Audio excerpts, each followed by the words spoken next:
क्या गए? कहा ये मेरे धागे हैं। कहा अपनी औकात देख और यूसुफ जैसा सौदा। कहा तू कहा यूसुफ, अजीज़े मिस्र के खजाने खाली हो गए, लेकिन अभी यूसुफ के झलक का मोल न लग सका।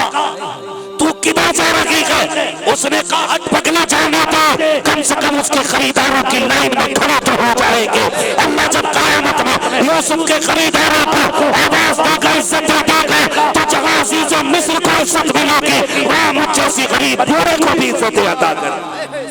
मैं मुबारकबाद पेश करता हूं नौजवानों को जो हुजूर के जलसे में खड़े हैं।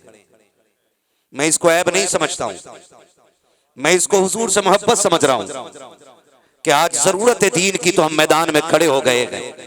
कल अगर जरूरत पड़ेगी तो सर लेकर के मैदान में निकलने की ताकत रखते हैं। हम सबका एक ही उसूल है कि मोहम्मद से वफा तूने तो हम तेरे हैं, ये जहां चीज है क्या लोगो कलम तेरे हैं।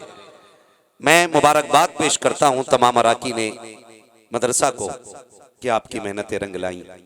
और आज मैं इन हाफिजों की पगड़ी देख रहा हूं तो मुझे गारे हिरा का सफर याद आ रहा है।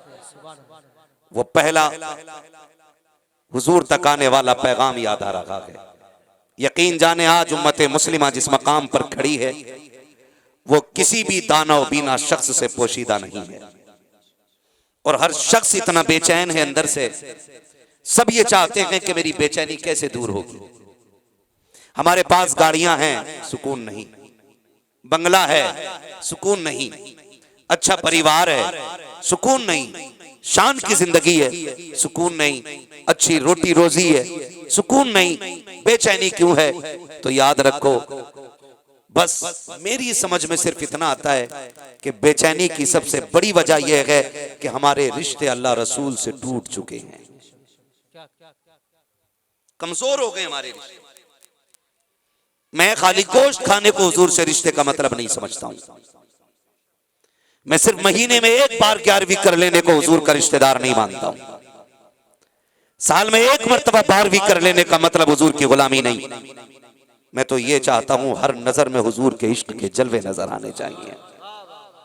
बच्चे से लेकर जवान तक सबकी रविश ये बताए कि इसने हुजूर को करीब से जान रखा है, करीब से जान रखा है। मैं ये चाहता हूं आज तावीज देने वाले तावीज दे रहे हैं, पानी पढ़ने वाले पानी पढ़ रहे हैं, दवाएं देने वाले दवाएं बांट रहे हैं, लेकिन शिफा नजर नहीं आ रही। क्यों? जानते हो, दवाएं देना हमारा काम है, शिफा देना रब का काम है। मगर जानते हो वो कब मिलती है? जब शिफा हुजूर की चौखट से होके आए ना, तब फायदा होता है। मेरे इमाम ने कहा था जिनके तलवों का धोबन है आबे हयात है वो जाने मसीहा हमारा नबी। सुभान अल्लाह। सारे पक्के सुन्नी बैठे, सारे जुलूस वाले बैठे है ना, है वो जाने मसीहा। मुझे मालूम है माइक कमजोर है, मैं अगर अपनी पे आऊंगा तो फिर ये अपनी पे चला जाएगा। जी जी जी, डरना मत भाई, खराब नहीं होगा इंशाल्लाह, हम दूर हट जाया करेंगे, ठीक है ना। है वो जाने मसीहा।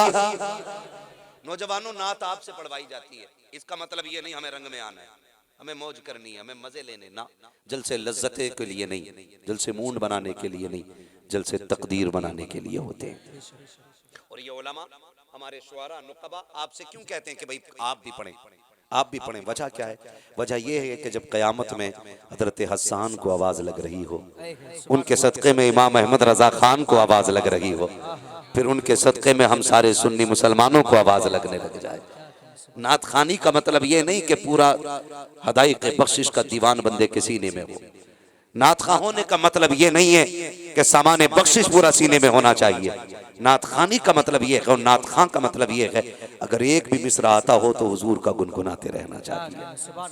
जरूरी नहीं है, मुझे बात आज तक याद है वो कि जब हजरत यूसुफ की मिस्र के बाजार में बोली लग रही थी और खरीदार खरीदने के लिए आए खड़े थे, कोई सोना लेके आया था, कोई चांदी लेके आया था, कोई हीरे जवाहरात लिए खड़ा था। उसी भीड़ में एक बूढ़ी आ गई थी, हटो बच्चो हटो बच्चो, तू किधर जा रही? कहा मुझे भी यूसुफ खरीदना है, मुझे भी यूसुफ खरीदना है। किसी ने देख के कहा बूढ़ी देख तो सही, बादशाह की सारे खजानों की चाबियां तुल गई हैं, अभी यूसुफ की एक झलक का मुआवजा ना बन सकी है, तू क्या लेके जा रही है?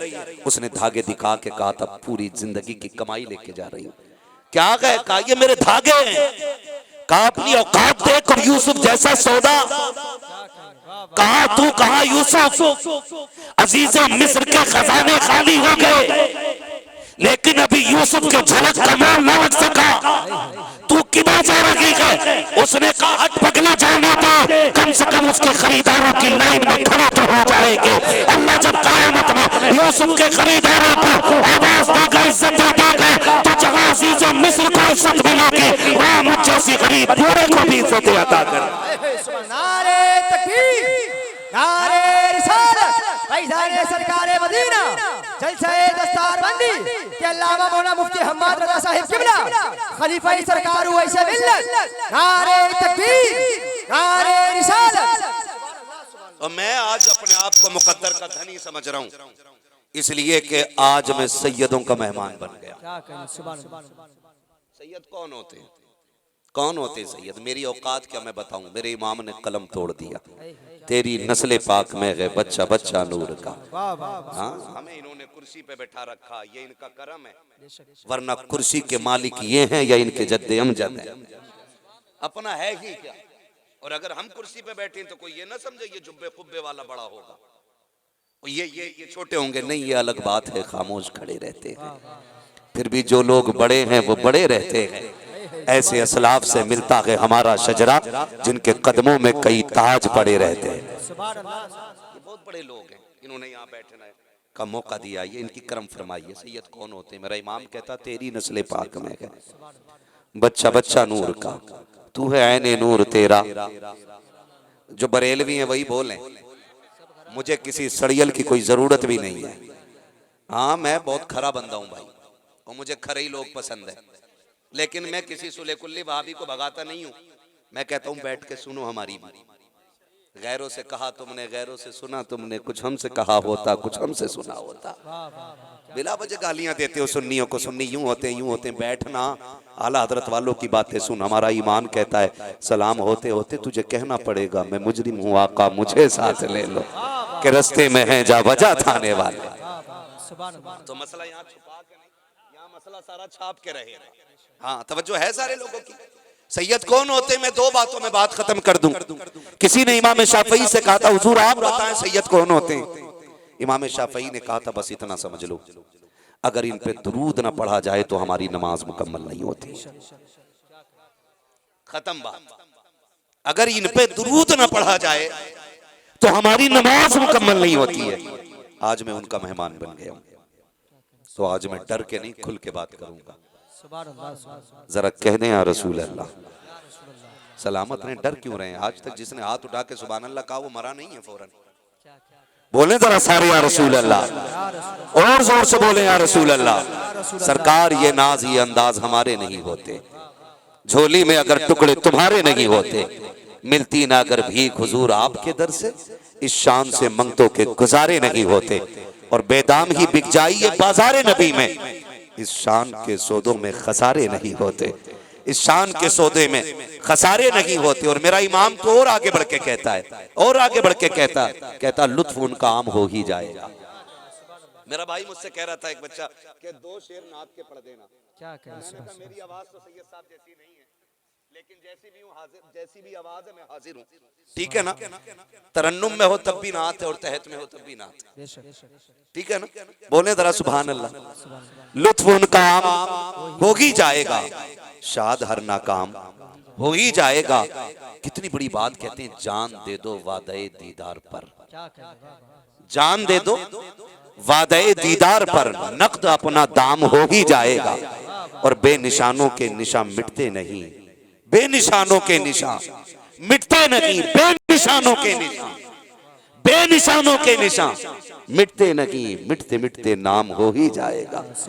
ऐ रजा हर काम का एक वक्त है, दिल को भी आराम हो ही जाएगा।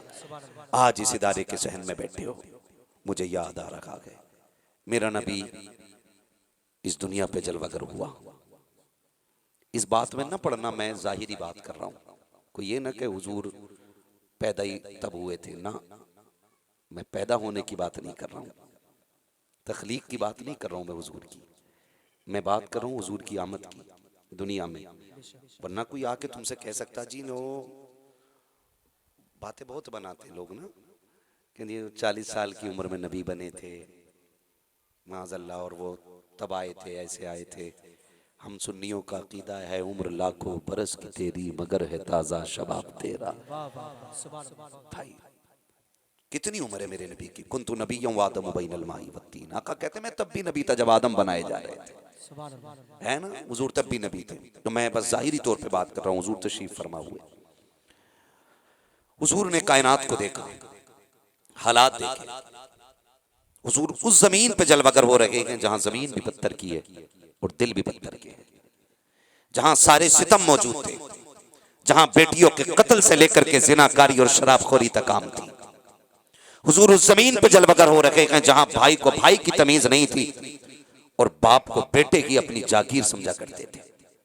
हुजूर उस जमीन पे जलवगर हो रहे हैं जहां पे औरतों का कोई वकार नहीं था, बेटियां जिंदा दफन कर दी जाती थी। हुजूर ने हालात को देखा, फिर रोए मेरे नबी, और इतना रोए कि रब को करम की बारिश की रब ने फरमाया महबूब बता क्या चाहता है। तो मेरे नबी ने कहा था मालिक बहुत कम वक्त में कायनात की इस्लाह करनी है, बता इतने कम वक्त में कैसे सवारे जाएंगे। फिर महबूब को रब ने एक पैगाम दिया, इक़रा बिस्मि रब्बिकल्लज़ी खलक़। महबूब तालीम आम कर दो, सारी बीमारियों का इलाज खुद ब खुद होता नजर आएगा। आज हैरत इस बात की है कि जिस नबी के ऊपर इक़रा का पैगाम नाजिल हो रहा है, आज उसी की उम्मत सबसे बड़ी जाहिल नजर आ रही है। बुरा ना मानिएगा, लफ्ज़ जाहिल का मतलब अनपढ़ होता, आप गाली ना समझना, नादान होता है इसका मतलब। आज उसी नबी की उम्मत सबसे ज्यादा अनपढ़ नजर आ रही है जिसको इक़रा का हुक्म दिया गया था। हम पूछना चाहते हैं, हमने अपनी मर्जी से फैसले किए कामयाबी के। आज का नौजवान, मेरे सामने 70% नौजवान बच्चे बैठे हैं। मैं सबसे मुअद्दबाना गुजारिश करता हूं, अगर उम्र का हूं तो भाई समझ लेना, छोटा हूं तो बेटा समझ लेना, और बड़ा हूं तो बाप या चचा समझ के बात समझना, और अगर कुछ भी ना समझ सको तो हुजूर का गुलाम समझ के मेरी बात सुनना। मैं लच्छेदार तकरीर करने के लिए नहीं आया, अंदाज़े बयां मेरा बहुत शौक नहीं है, शायद कि उतर जाए तेरे दिल में मेरी बात। हमने खुद से मेयार बनाए हुए हैं तरक्की के। कोई कहता कुत्ता कटिंग करा लो तो आप तरक्की याफ्ता समझे जाओगे, कोई कहता फिटिंग वाले कपड़े पहन लो तो आप तरक्की याफ्ता समझे जाओगे। किसी ने दाढ़ियों में इसलिए डिजाइन बनाया ताकि मुझे तरक्की याफ्ता समझा जाए। मैं कहता हूं सुन, कायनात की कुल खूबियां महबूब की झोली में डाली गई है, ऐसा कोई कमाल नहीं तो जो महबूब की झोली में नहीं था। फिर जरा उनकी जिंदगी को उठा के देख, उनका लिबास कैसा था। अगर पैंट शर्ट तरक्की का मयार होता तो रब महबूब को पैंट शर्ट का हुक्म दे देता। अगर दाढ़ी मुंडाने में हुस्न होता तो महबूब के चेहरे पे कभी नूर दाढ़ी का नहीं होता। महबूब के चेहरे पे दाढ़ी का होना ये बता रहा है कि हुस्न का मयार तुमसे बनाओ, ये तुम्हारी मर्जी का, लेकिन रब की बारगाह में हसीन वो होता है जिसका लिबास भी मुस्तफा वाला हो, चेहरा भी मुस्तफा।